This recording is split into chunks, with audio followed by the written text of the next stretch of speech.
I. I. I was bullied.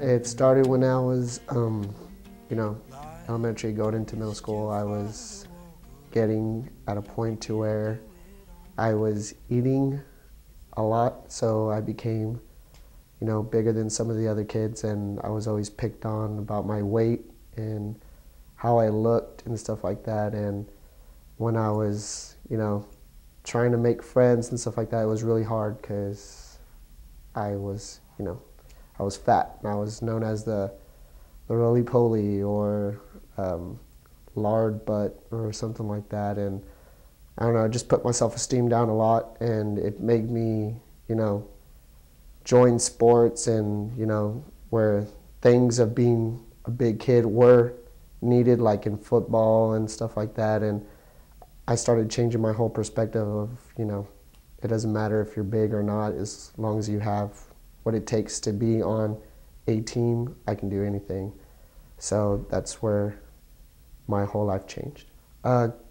Kids that bullied me were just, mostly my friends, and mostly like when I was walking in the halls to class or something like that, people would know who I was, and everybody would just, say rude comments to me when I was walking. And, it was kind of hard to make friends, and the ones that I did have, I kind of had to take the whole being laughed at and made fun of every single day, but just enough to be in their friend clique or friendship, and I had to take that all the way through high school.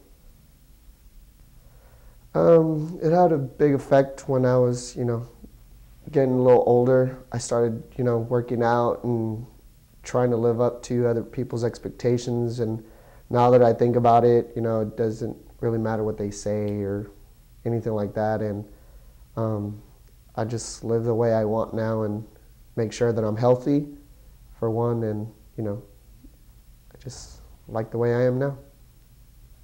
I think I'd say to them that, it's rude and it's ugly to do that because you hurt people's feelings, of course, and it just tears people down. And I'd say, keep your comments to yourself. The people gonna be okay. Storms never come to stay. They just show us how bad we need each other. How bad we need each other. I was in 6th grade, which at that time was elementary. And so it was my last year of elementary, and I wasn't just bullied by random people. I was bullied by a very close-knit group of my friends. They were my best friends, and they just picked a day where they all started ganging up on me and calling me names, things like that I was fat, that I was gay, and repeatedly did this to me every day for months. And I would come home crying. I'd hid it from my parents. I hid it from my teachers, and I was just miserable. Crying all the time after school. This one girl, I'll never forget her name. Her name was Lisa. She felt, I guess she felt sorry for me, and she saw what they were doing to me. And so she came to me and asked me, she came to me and she told me that I really should tell a teacher. And so I decided to stay after school one day and let the teacher know, and basically nothing was ever done. I mean, I just had to wait till it blew over. And so it was probably towards maybe a couple of months later when things kind of settled down. But till this day, I guess you would say I'm friends with them. I am friends with them on Facebook, but it's not like they're close friends of mine, because I definitely would never trust them. But several of them have said sorry to me when we were younger. But again, it just doesn't, it changes the dynamic of a friendship when you go through something like that.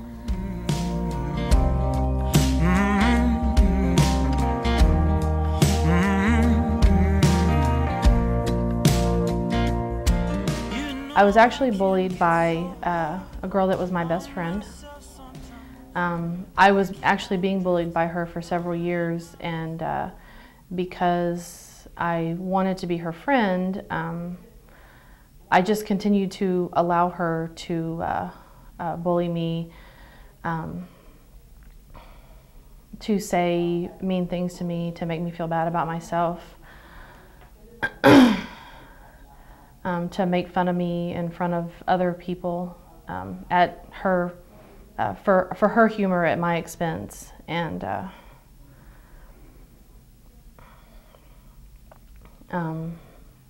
her and I have been friends for several years, and the older we got, the worse it got. And I had low self-esteem, partially due to her, I would assume.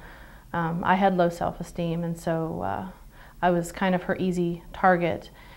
And she would tell me things like, well, when we grow up, I'm going to be a model, and you're going to be my assistant because you're not very pretty. Or whenever you get older, you're probably going to be fat because you're always eating things, and you're not, we were going to try out for drill team together, and she told me that I could help her practice, but I probably wouldn't make it, so I didn't have to worry about me trying real hard, because she was a shoo-in and I was not. And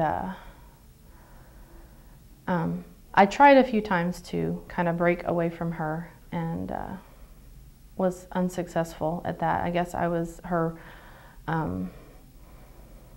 toy, if you will, and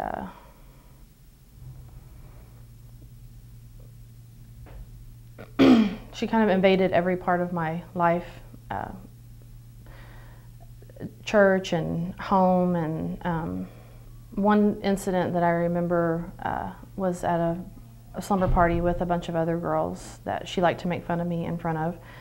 And I was apparently too stupid to not go to the party, even though I knew it was going to happen. And so she spent all night long making fun of me and making jokes about me. And finally I found a room where nobody was at the house, and I stayed in there by myself for the rest of the night, and they didn't apparently even notice that I wasn't there anymore.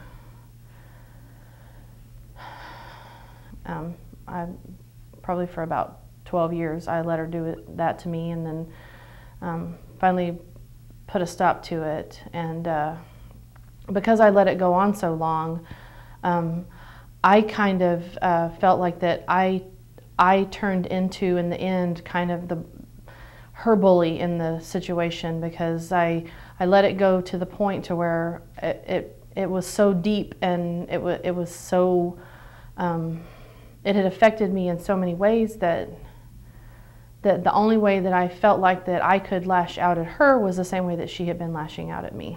And so I turned around and started being mean to her, and ganged up with a few other people in high school and were mean to her, to make her stop being mean to me. And it worked, but I still think about some of the things that I did to make her get out of my life, and they were no more the right way for me to handle it than the way that she treated me. So it's kind of embarrassing whenever I think about it. when I see these little girls in 5th grade and I see other girls doing the same things to them, I just want to grab them and tell them, you know, you don't have to put up with this. You don't, you know, don't be friends with her. She's mean to you. She doesn't like you. And I never told anybody. I never ever told anybody. And to this day, I've never told my mother that that Michelle bullied me as much as she did. And even though I look back and I think about that I was a straight A student and I wasn't ugly and I was helpful and kind, that's what my brain says, but everything else about me says that all the things that she said were true. And so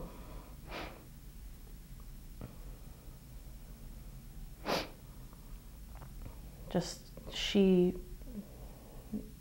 caused permanent damage to the way I think about myself.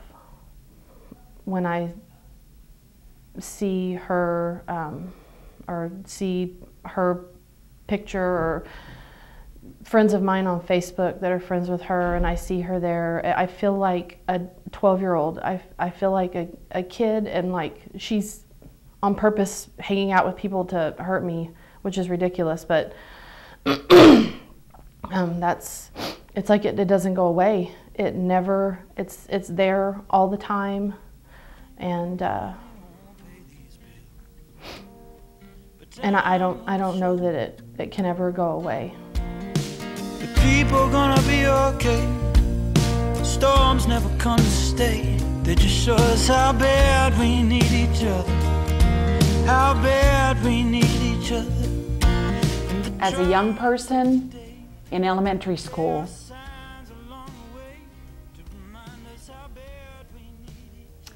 I was called names,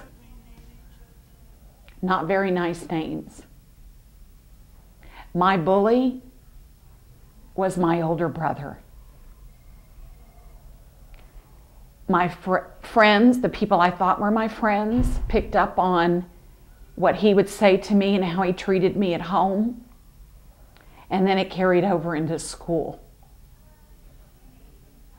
I felt bad about myself, thinking I wasn't worth anything. And I was kind of a chunky kid. So that was part of the reason I was bullied. I always wanted to be liked. I wanted to please people. So I just kind of brushed it off. I never told anybody. I was an adult when I finally told my parents about how I was growing up. Being harassed, teased, and made fun of. One thing I think it did do for me, though, was it helped me to become a strong woman and helped me to become a leader. But as you can see, even though I'm in my 50s, what happened to me as a child still hurts. And those kinds of feelings are always going to be there. Bullying leaves scars. Scars that you can't see. Scars that you can't repair. I was bullied. I was bullied. I was bullied. I was bullied.